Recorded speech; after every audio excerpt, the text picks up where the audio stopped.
a quick little demo of this Argo Workflows that I've been working on for like the last week or so. The idea here is that we'll replace the current Zendesk data pipeline that's running in Apache NiFi and AWS, and we'll move it over to GKE.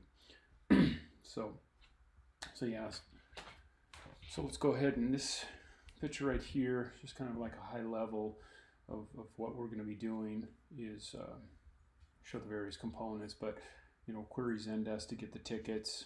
We need to format the tickets because we only want a subset of the fields and information out of the ticket, so we might as well go ahead and trim the fat early on, as they say.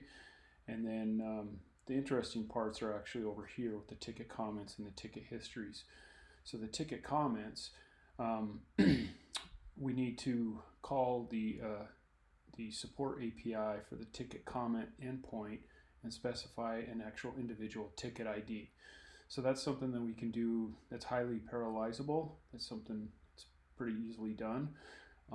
We just need to get all of the tickets IDs out of this call, and what I do is I end up breaking them up into a single ticket ID into a artifact, into a file.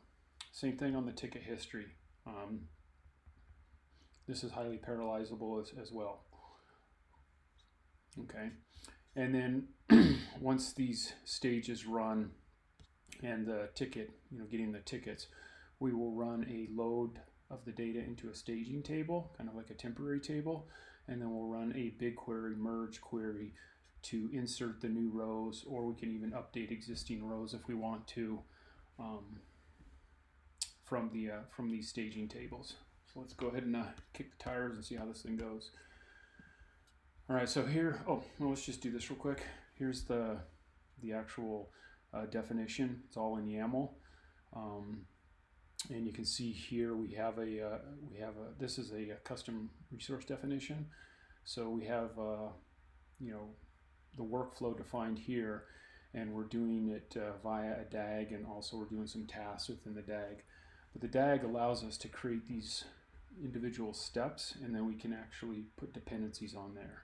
So we can say, hey, only do this step if the previous step or this particular step runs. Most of these are kind of one-to-one. You could do this in probably a set of steps. But then we get down here, and like here's one where we only want to kick this off when both of these are done. So this is where you'd use something like a DAG. Okay, and then below here, this is a list of all of the various they call them templates. Terminology is kind of weird, but they call them templates. And this lists each one of these templates and what container image to use. What command you want to run. Excuse me. Input and output artifacts. So if you want to share data between tasks or tasks or steps, you want to use a artifact, and they have this concept called the artifact repository, which they support. GCS, which is what we're using, S3, the Azure file storage. There's a number of them.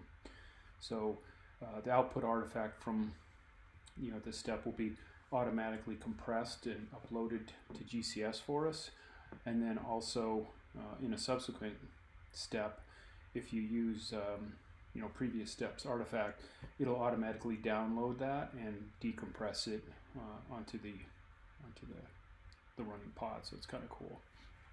So yeah, so we have a number of these. It's rather verbose. It's YAML. What do you expect? So let's go ahead and kick this off then. And we'll go from here. So we're going to go ahead and see what the date is. I don't want to pull back too many tickets because it'll take a while to run. So you see, let's go get the tickets from,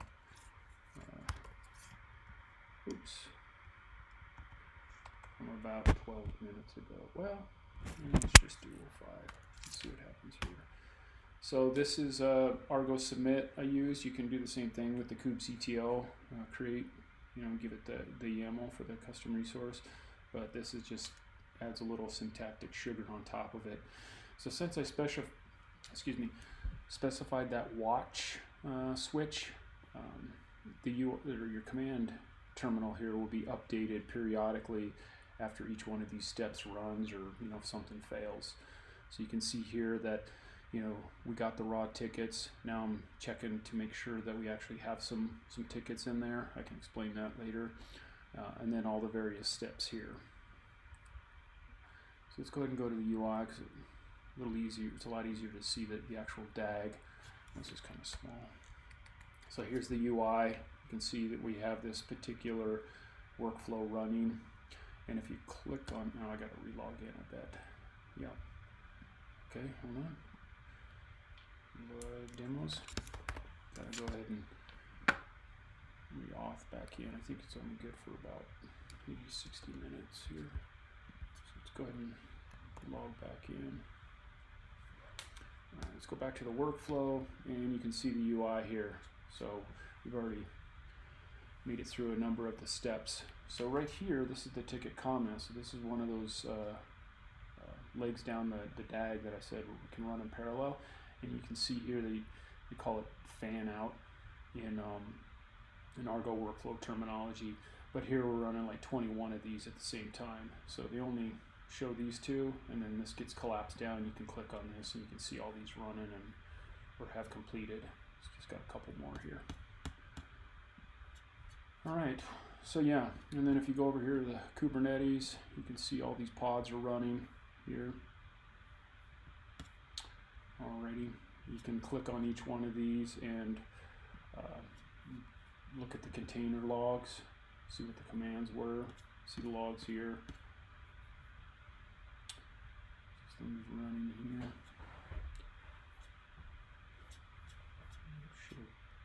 Come on. Load the staging table. Yeah. Okay, that's the BigQuery one. Actually, let's go back over here. Oh, okay, so you can see these here. This output here, a little bit more verbose now, but it updates periodically. It's kind of showing the status of each one of these tasks. These are all running in parallel. That's why you see this big old kind of fan out thing here. I don't know why we're not getting the logs there, but we can take a look at that. Let's see here, we get the logs in this one. Oh, you know what? I may have specified to delete the container. So if you do that, then you won't be able to get the logs after the step runs. So I'll have to check that out. So yeah, ticket comments ran. We got to format the ticket comments because the response body back from Zendesk, you don't actually get the ticket ID and the ticket comments. So we want to inject that into the response body. So when we load that into BigQuery, we can do some joins against the ticket table. And then once this was completed, you can see here that we went ahead and loaded it into the staging table, and then we ran the merge step in the BigQuery merge statement into the production table. And also after this completed, this process ticket comments, we went ahead and kicked off the stage ticket history. Now we could run that in parallel too, but I decided to kind of, just so we wouldn't overload probably the Zendesk API by hitting this thing too much in one go, I wanted to wait until we actually did the ticket comments before we did the ticket history. So this thing all ran, everything was green, completed, and go back over here, and you can see that it finally completed. So yeah, let me see. Look at the logs here. Yeah, they're gone. They got deleted. Alrighty, that's it for now. What else could I show? Let's see, is there anything interesting inside here? No, I can explain this a little bit. So when we call to get the raw tickets for a time period, there may be at some point where just no tickets were updated since then or created. In that case, what I do on in the Node app is I just write out an empty 0-byte file if there's no records there, and that artifact still gets uploaded to GCS. But then I have this task here that actually does a gsutil stat on the file and gets the size of it, and then once this runs, it'll either return 0 if it's 0 byte file or something greater than 0, and that's where this checks and makes sure that the stat of the raw tickets was greater than 0, and then if so, then it'll go ahead and kick off the entire flow. We can also, otherwise it'll just short circuit and it'll stop here. So we can kind of demo this by putting this when condition in here. So if we run this now, let's delete the old one. And let's go ahead and kick this up. I know this is going to return some records, but let's say it didn't. So go ahead and run this. Shouldn't take too long, actually. Getting the raw tickets from Zendesk. Use your imagination. 0 bytes. You can see, boom. Short circuit and didn't continue. So if we go here, you can kind of see these here. So that's kind of cool. So that way, at least it won't report that the actual pipeline run in this case was an error, because it's really not an error. So there we go. That's kind of my basic demo of using this Argo Workflows.